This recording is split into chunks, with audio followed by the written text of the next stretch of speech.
Hey everyone, welcome to the channel. In this quick video, I will show you how to back up your Tonkeeper wallet recovery phrase.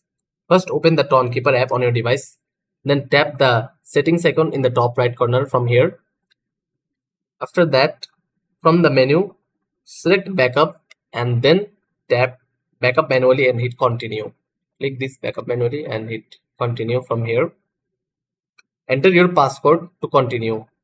You will now see your 12-word recovery phrase. Write it down exactly in the correct order. Here are the list and you have to correctly put it down here. Store the phrase somewhere safe. Optionally, take a screenshot for backup. Just make sure it's stored securely. Then re-enter the rephrase when prompted. Tap done here and your recovery phrase backup is completely on.